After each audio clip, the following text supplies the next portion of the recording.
Guys, welcome to my channel. My name is ReadingBear and I hope you are ready for some more stories. And today, we'll take a look at some new entitled people content. If you enjoyed my content, please don't forget to subscribe to my channel and post some bear emojis in the comment. And now, let's dive right into the stories. First one is titled, Noisy Neighbor Caught by His Own Police Call. So, few years back I, 20 male, had a small two-room flat in a very old building in which you could hear everything. My bedroom was right next to the wall of my neighbor's, 27 male, flat. He was a stupid entitled lunatic who always played video games until 4 or 5 a.m. And he had some kind of problem with losing an MP. So, every time he would lose he would start screaming, throwing things around and punching the wall, waking me up almost every night. At the time I was doing 2 jobs and needed every second of sleep I could get. I tried talking to him on several occasions, but nothing helped. He thought it was his right to throw tantrums like that in his flat no matter the time. So, no arguments could help the situation. Fast forward a few months and nothing improved and I was getting crazy about this. One Saturday night I had a little poker game running in my flat with a few friends. And my neighbor was having one of his usual tantrums. Since I had guests and they didn't like we turned up the music. Everybody listened something different, so there was a good mix of death metal, techno, industrial and hardcore. My neighbor was furious at some point and apparently called the police to file a noise complaint. Luckily when they pulled up one of my guys saw them driving up as he was out for quick cigarette. Now comes the fun. We turned the music down before they came up. So, when they rang the doorbell and I opened they could not hear anything too noisy, just a few guys having some beer and a little poker game. They told us there was a noise complaint from a neighbor saying it was too loud and that this was something constant. We told them we've been like this for hours. Then I had a genius idea. I asked them if my neighbor called them, which of course they couldn't answer, but I knew what was what. So, I invited the 2 cops in and told them I'd show them what real noise disturbance looked like. I led them to my bedroom where one could still hear my neighbor throwing tantrums and I told the cops the whole story, and since they were already here that I would like to file a noise complaint against him. The cops were shocked at the noise you could hear from the other flat and went directly over to his flat to tell him to shut the hell up, and that he would get reprimanded by written letter to keep the noise down and don't call police for false emergencies. I had a huge laugh as the cops came back to tell me to call them when he did something like this again, because in that case I would be able to file charges. So long story short, he thought the police would shut me down, instead it was the other way around. I never slept better than that night and finally had some peace at home. Hope you enjoyed it. Next one is entitled Aunt Wants My So and I to help with their down payment since we did not offer my home. I come from a South Asian background. In my culture, families tend to live in multi-generational homes with their siblings, which is nice but can also create a sense of entitlement to other people's things. My immediate family, parents and brother, grew up in the US since I was in 1st grade. Majority of my relatives lived in our home country until a few years ago when they moved to where my family and I are. I own a 2-family home that was purchased over 8 years ago. The home was purchased well before my aunts and uncles moved to the States and they in no way helped with the purchase. For some reason, they thought when they moved to the US, they would be able to live in my home. I said no for various reasons not limited to seeing how they did not take care of their own home back in our home country.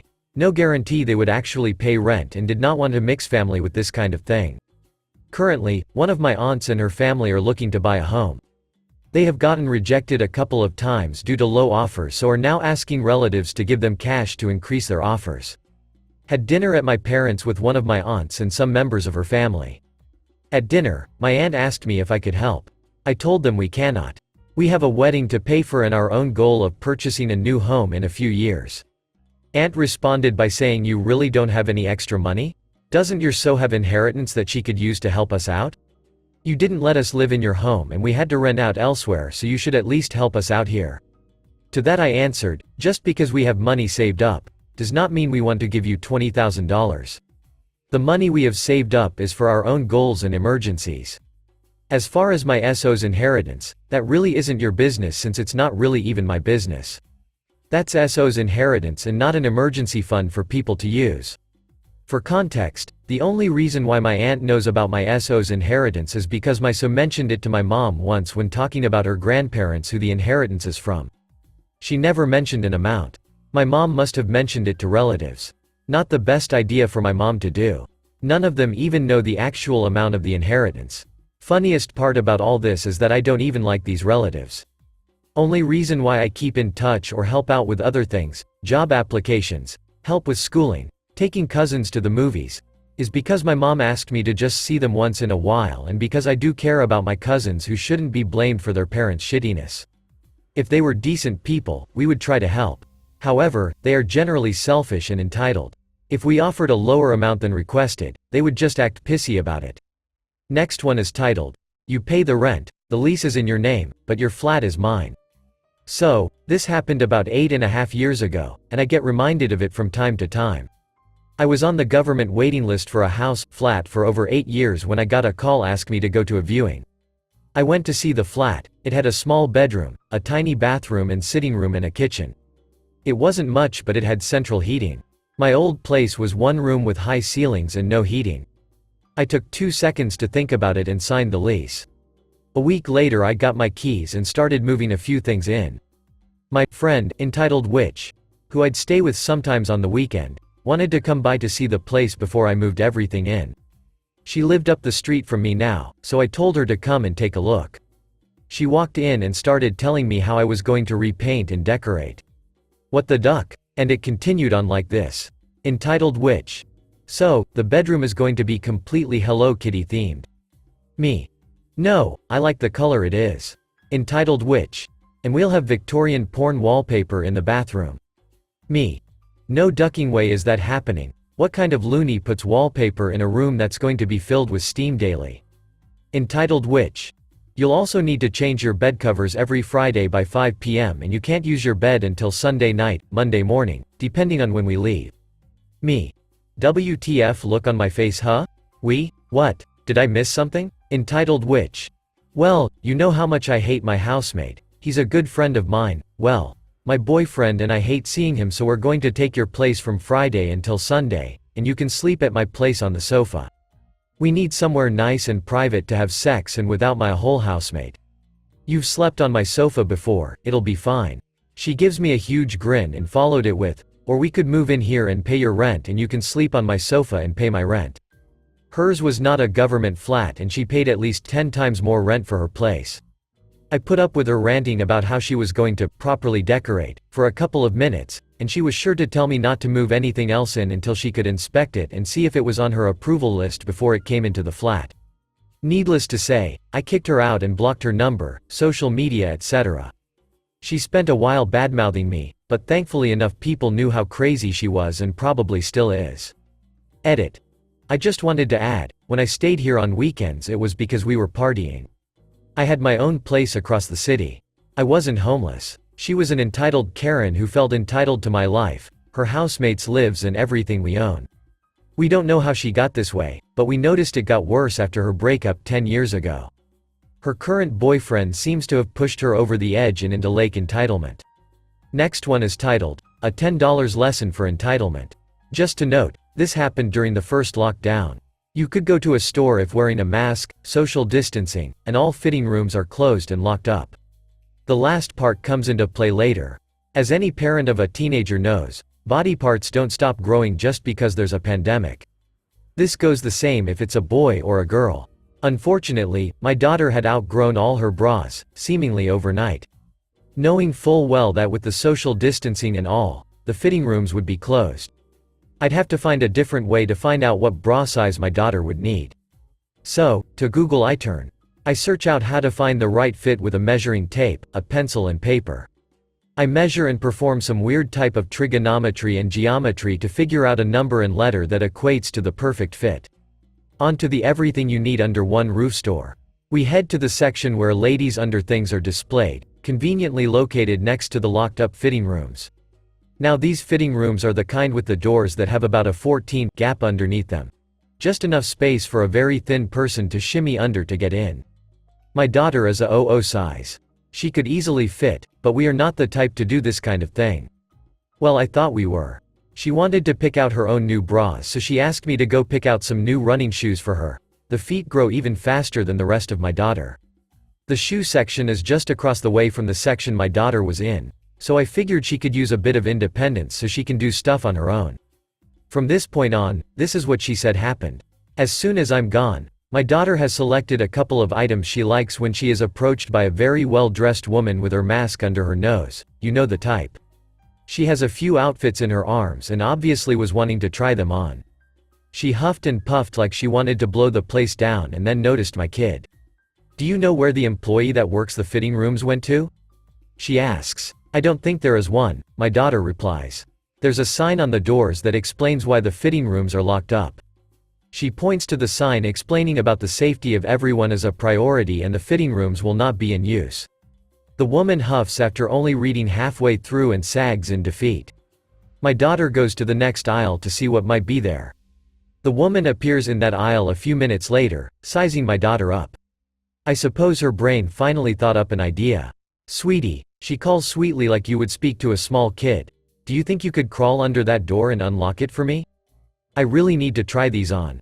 My daughter declined, saying she didn't think it was a good idea. This went back and forth for a couple of minutes with this woman begging and pleading and my daughter politely saying no.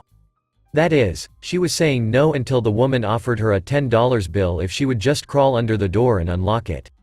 Flashing any money in front of my daughter as a surefire way to get her to do anything. It took her a few seconds, but the woman was in the fitting room and my kid is $10 richer.